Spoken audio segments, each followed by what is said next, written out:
but nothing ever stopped me from dusting off my shoes.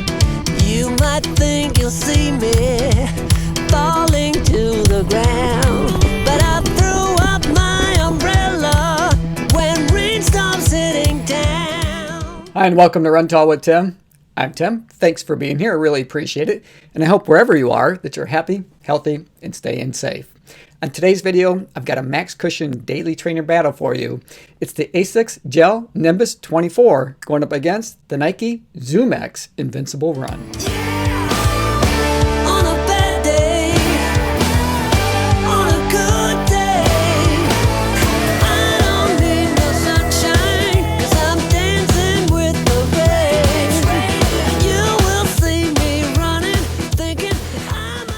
Now, both of these are considered to be max cushion daily trainers, but they offer a very different run experience for you.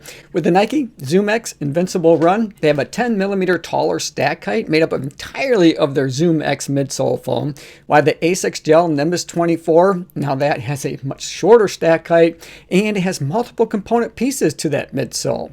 So how do you know which one to buy? Well, today I'm putting these two up against one another, and I'm going to take a real deep dive into the Asics Gel Nimbus 24 and the Nike ZoomX Invincible Run to try to answer that all-important question, which shoe is right for you? But before I do that, I always like to demonstrate what it looks like to run in the shoes I'm about to review for you. So let's do that. But then when we come back together, I'm going to be putting these two shoes up in a head-to-head battle. So be sure to stick around because I'm going to share a winner at the end of the video. Can I be around you for motivation? Just a little while. A simple question. Can I get closer? Just for motivation. Can I be around you for motivation? Just a little while. A simple question. Can I get closer? Just for motivation. Life is hard the way it is, but with you it's easier. Follow me into the night. Without you I'm falling deeper. Stay a bit longer.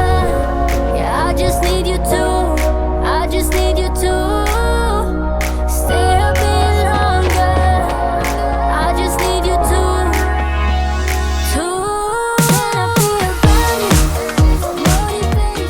If you're new to the channel, welcome to the Run Tall family. I'm glad you could join us. Now, I post running shoe reviews, comparisons, and shoe battles weekly, but I also like to post other videos about running as well. So if you enjoy watching running shoe reviews and other videos related to running, be sure to subscribe to the channel and don't forget to click the notification bell so that you'll be notified each time that I upload new content. Now, the Nike ZoomX Invincible Run is the more expensive of the two shoes, and they retail for $180 US, while the Asics Gel Nimbus 24, they cost $160 US. Now, while the Invincible Run does retail for more money, if you shop around, you might be able to find them on sale. They've been running a lot of sales lately. And for the women's version, I've seen them as cheap as $113 on Nike's website here in the US. Now, the Invincible Run is the lighter of the two options. For a US men's size 9 on my scales, they came in at 9.8 ounces or 276 grams, while the women's size 8, now they came in at 8.1 ounces or 230 grams. And for the Gel Nimbus 24, for men's size 9 on my scales, they came at 10.2 ounces or 290 grams, while women's size 8 came in at 8.7 ounces or 247 grams. So let's start and we'll talk about the midsole first, beginning with the Nike Invincible Run.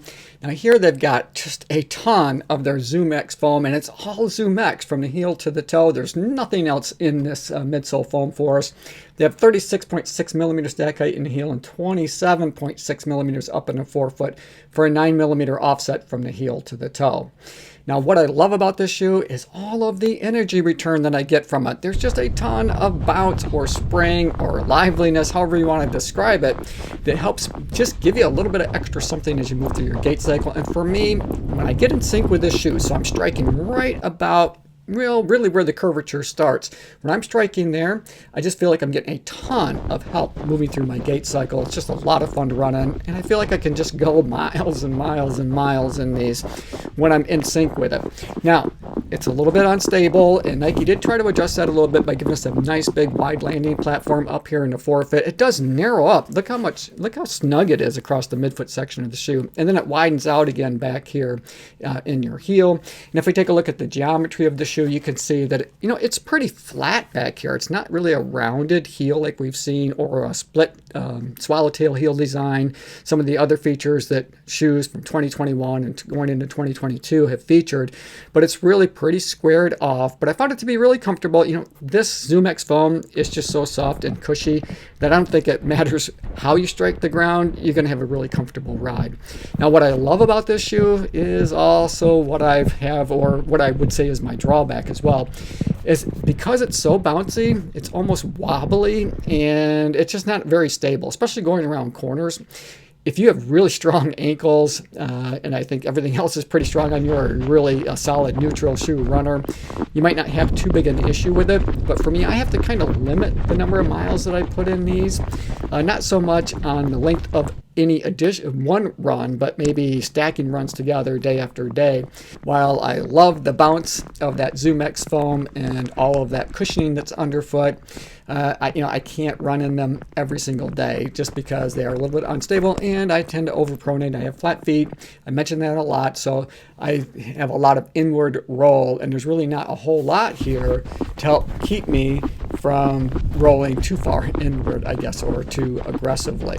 They did add this plastic heel clip in the back of the shoe. Now that does add a little bit of stability, but not a lot, especially in terms of pronation. There's really not much that's going to help with that inward roll if you overpronate like I do. So if you're a neutral shoe runner, I think this is a fantastic pick for a max cushion daily trainer. I think you can have a lot of fun in it. I think it's probably the most fun max cushion daily trainer that I ran in 2021 because of that midsole foam. But as someone who overpronates, again, I have to kind of limit the number of miles that I put in them. Now that full-length ZoomX foam from the heel to the toe that the Nike Invincible Run features is in sharp contrast with the Gel Nimbus 24. And the Gel Nimbus 24 is a gender-specific shoe. So there are slight differences between the men's and the women's. Starting with the men's, they have 26 millimeter stack height in the heel and 16 millimeters up in the forefoot for a 10 millimeter offset from the heel to the toe. In the women's version, they have 28 millimeters in the heel and 15 millimeters up in the forefoot for a 13 millimeter offset from the heel to the toe. Now for the Gel Nimbus 24, its midsole is made up of 4 different component parts. The top layer of foam here, so this kind of this light green, now that is a more dense foam that features their 3D space construction that's gender specific. And then they have gel both in the heel and then up in the forefoot of the shoe. And then this bottom layer of foam, now that features their Flight Foam Blast Plus midsole material. And then embedded with all of that going on in the midsole is a trussic system that helps give it a little bit of stability.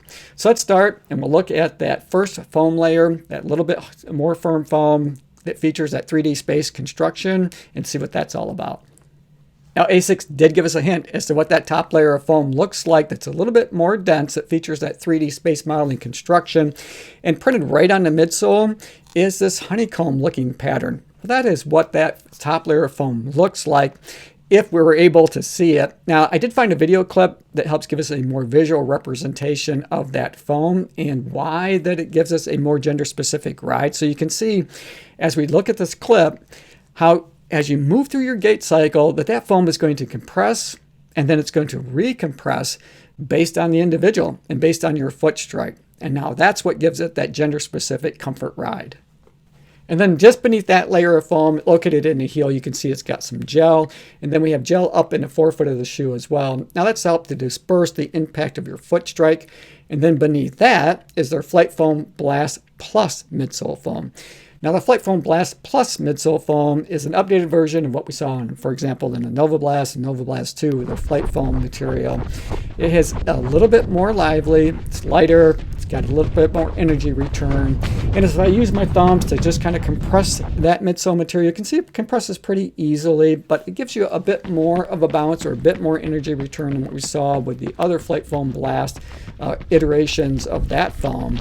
But it pales really in comparison to the full-length ZoomX foam that's in the Nike Invincible Run. So if you're looking for a shoe that's fun to run in, that's going to give you the maximum amount of help moving through your gait cycle, then definitely the ZoomX Invincible Run has it over the Gel Nimbus 24. Where this shoe shines, however, is in its stability. It's a much more stable ride than the ZoomX foam that we looked at with the Nike Invincible Run, and in part because of the fourth component in the shoe, which is their trussic system, which helps keep it from twisting, so it gives it a little bit more of a stable ride or feeling to run in.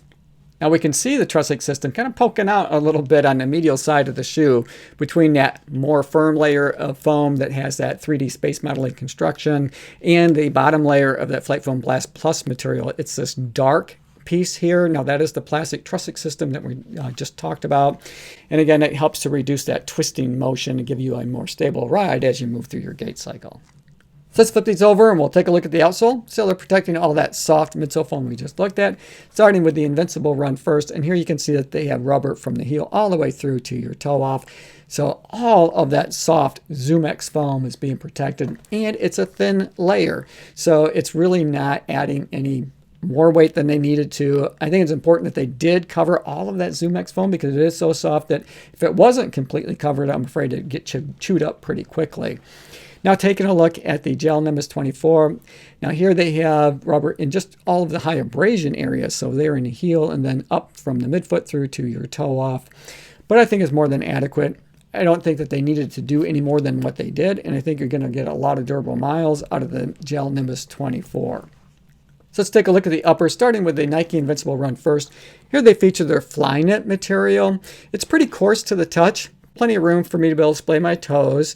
There's really no stretch to this material. I found it really easy to be able to get locked in and secure across the midfoot section of the shoe. Lots of padding around the collar and the tab, so very comfortable that way. Nice well-defined heel pocket. Didn't have any heel slippage. It does have a semi-gusseted tongue, so you don't have to worry about it migrating around. And the tongue, I would say, is moderately padded. I never felt the laces cutting across the top of my midfoot at all, so very comfortable that way. And I will say from experience that this Flyknit material, now water just flows right through it. So if you live in a wetter climate, that's something to consider. Now that's on the downside. On the upside, I did find that when my feet did get wet, they dried out pretty quickly as well. Now let's take a look at the Gel Nimbus 24. Here they're using a jacquard engineered mesh material. Lots of perforations up there in the toe box, so plenty of airflow. This is really soft to the touch. It's more cloth-like. Has some stretch to it, so it gives you a nice form fit. Very comfortable on foot. Lots of padding around the heel collar and the tab. I think one of the biggest stories of this upper, however, is the tongue. It's got a full gusseted tongue, but it's a little bit thin, but it's just got a ton of stretch to it that's really comfortable on foot. I never felt like the material was inhibiting my gait at all, so I was able to move pretty smoothly through my gait cycle. I found it to be really comfortable. Now both of these are great max cushion daily trainers. The Nike Invincible Run, all that ZoomX midsole foam that you have, it's just really fun to run in. It gives you lots of energy return, lots of help through your gait cycle, and I enjoy picking these up. The downside is, because they're so unstable, they feel a little bit wobbly for me because I overpronate. So I have to limit the number of miles, the number of times that I run in these, but when I do run in them, I really enjoy it. With the Gel Nimbus 24, now these are a much more stable ride. There's not nearly the amount of cushion that there is in the Nike Invincible Run, and not nearly as much excitement or help moving through my gait cycle. But because I can run in these much more frequently than I can in the Invincible Run, the clear winner for me is the Asics Gel Nimbus 24. And that's simply because I overpronate and I need that extra stability.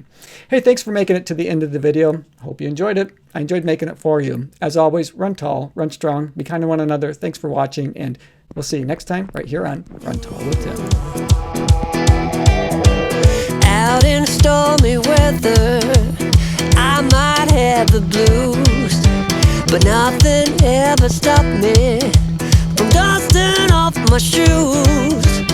You might think you'll see me